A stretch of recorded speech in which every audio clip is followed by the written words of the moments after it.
From the Switch Energy Alliance, the Energy Mix.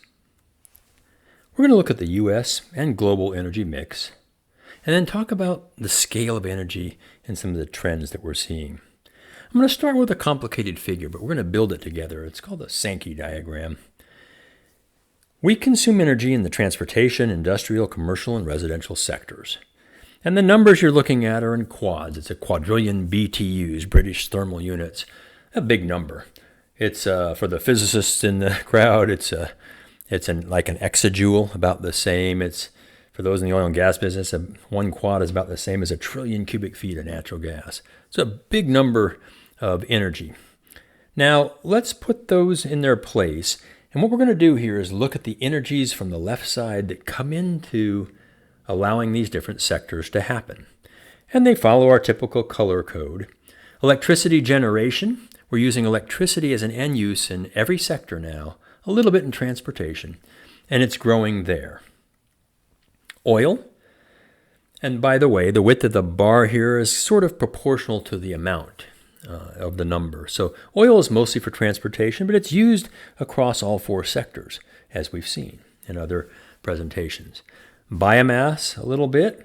Coal, mostly for power generation, but directly in industrial processes, steel and other kinds of things as well. Natural gas, very versatile fuel. See the width of the bars here, directly for electric generation, but also in the other sectors. Some geothermal. These are, again, United States data. This is back in 2010. Okay, here's wind, the hydro, nuclear, and finally solar. Now, out of the right end of all this, with these fuels coming in, you see energy services or useful work that's done. For the observant, you can see that number of energy services, 38, is a lot less than what's coming in the other end. That's rejected energy. Let's call it waste or inefficiency. It's the energy that we aren't using to do something useful. It's a big target for improvement. Now I'm going to jump forward almost a decade to the most current data. And watch the changes on the left side here. You're going to see natural gas go up, you'll see coal go down, and you're going to see the renewables, particularly wind, go up some. So here we go. Natural gas gets wider, coal got smaller, and wind, I'll do that again. Watch the red and the gray. Red up, gray down. Here we go one more time with the wind and the orange up as well. So over, 8 years or so, you see that change. It's not dramatic, but there is definitely a bit of a change in the energy mix as we go forward. Now let's take a look globally. This map represents the population of the world. Every color is about 1 billion people. So all of the Western Hemisphere is about 1 billion people, and include Australia and New Zealand in that. Africa, about 1 billion. Europe and the Middle East, 1 billion. Look at the concentration of colors in Southeast Asia. Parts of India, the Southeast Asia and the Indonesian islands, parts of China, those are 3 to 4 billion people. The energy mix globally looks like this. Same color schemes. 85% of our energy comes from fossil fuels, oil, natural gas, and coal. Nuclear, hydro, renewables. That's the world mix. Does it vary geographically? Well, it turns out North America looks about like the world, a little more gas. Europe, as you might expect, doesn't look too different either. Russia has a lot more natural gas in its mix, over half of its energy. South America has more hydro in blue. Africa, more coal in gray. The Middle East won't surprise anybody. It's mostly oil and gas, with a few other things starting to happen. Now, Southeast Asia, in that sense, will include Australia. Over half the world's population gets half their energy from coal. That coal is more than the rest of the world combined times 2 or more. And that's total energy. That's not electricity generation.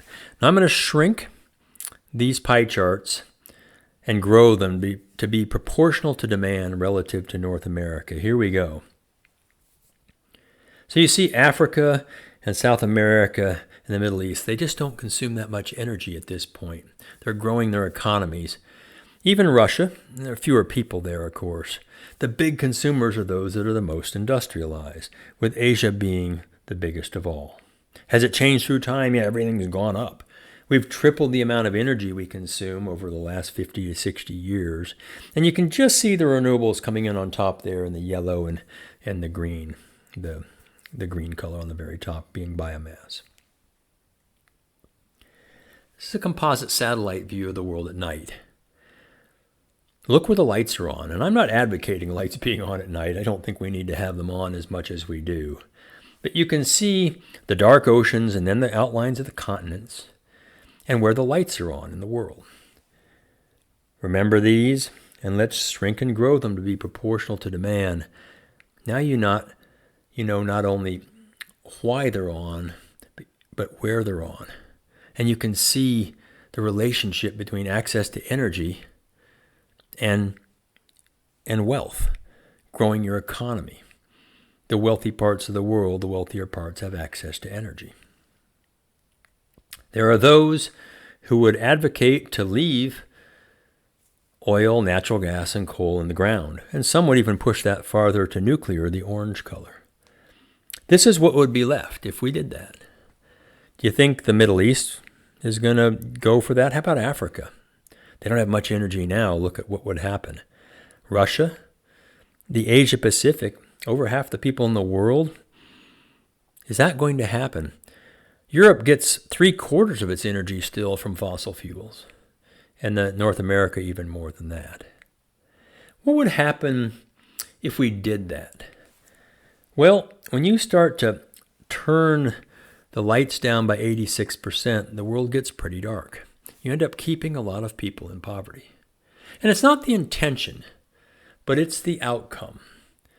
The intention is no fossil fuels, bad for the environment, lower CO2 emissions, good intentions, but perhaps not the way to get there. And we'll talk about that in other presentations. Better, I think, to lift them from poverty, turn the lights back on, and have different strategies for reducing emissions while also increasing access to energy and growing the economies of the world. Look at Africa for a second. Just imagine, as a thought experiment, what would happen if we were able to light up Africa.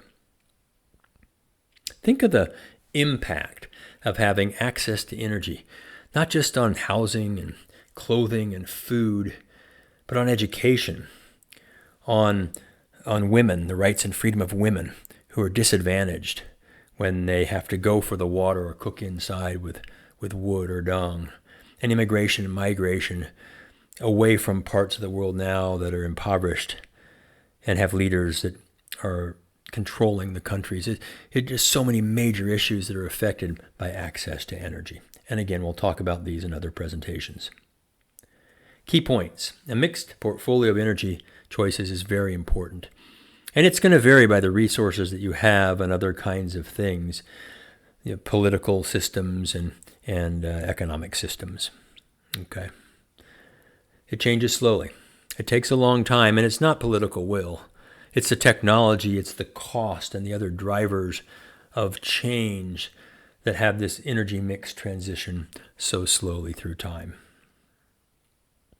Join the Switch Energy Alliance. Help us inspire an energy-educated future.